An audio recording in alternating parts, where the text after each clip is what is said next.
Brayton Lee's always coming forward. He's a shooter. He's always been a shooter, and he's going to keep shooting. Brayton in on a left-hand high crotch right away. I didn't even get to introduce him, and he's already on a leg. He never claims to be the strongest wrestler out there. When he puts all of his technique together, he can feel like the strongest wrestler I've ever wrestled. And takedown for Brayton Lee. Now he's rolling. Really, since he's been here, he's been a guy who we feel can be a title contender for us. But we really did feel like last year was a year he could kind of really step up and make it happen. This is how you become a college wrestler. You dive back into those shots like that. He's not just winning, but he was putting his foot down and he was blowing the score wide open. He only lost once coming into the last duel of the season. We're wrestling Ohio State. We're ready to go out there and beat them and just kind of put a stamp on things for the end of the year going into the Big Ten championships. They're calling upon Brayton Lee, one of their leaders here, and he's got to get right after it. I remember sitting there, and I was near one of the front seats, so I was right next to it. And I believe the guy shot in, drove up on a single leg, and then was taking him out of bounds. Wilcox in there trying to finish at the edge of the mat. Russell. Now he's got the far ankle, and he's able to do it, but he got hurt. Ooh. I was defending, and as I reached back to kind of catch myself, my elbow gave out.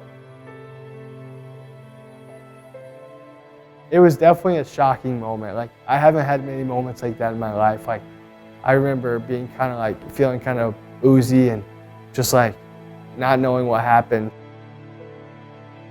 Brayton's never a guy who really gets hurt or shows it when he's out there on the mat. So when he hit and just kind of fell down, I knew something was wrong. Can hear a pin drop in Missouri yeah. Pavilion. Oh my gosh. Oh. Trying to bring the elbow back in. I talked to my trainer a little bit after the match, and I knew there was a good chance I tore my UCL or some of those tendons and ligaments in there. And I thought there was a good chance I was going to be able to wrestle in the national tournament. And you know, hope is a pretty powerful thing, so I was hoping that I was going to still be able to wrestle the national tournament. But then I realized I had shattered my radial head, so I wasn't able to wrestle. Everything was building up, and then it gets taken from you, so you feel it's a pretty sad moment and kind of frustrated and angry. And so I dealt with a lot of frustration for a while.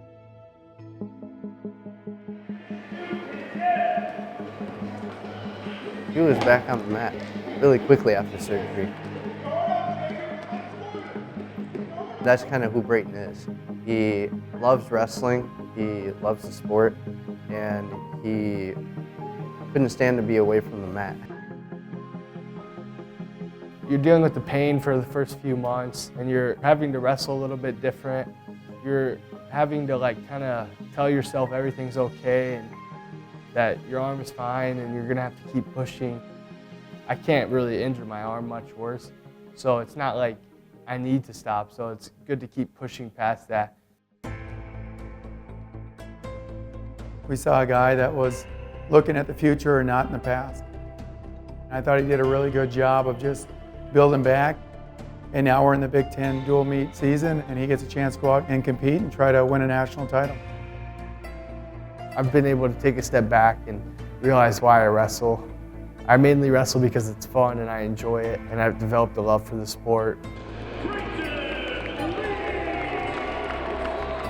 My perspective has grown just by understanding that wrestling is a gift and that it can be taken from you.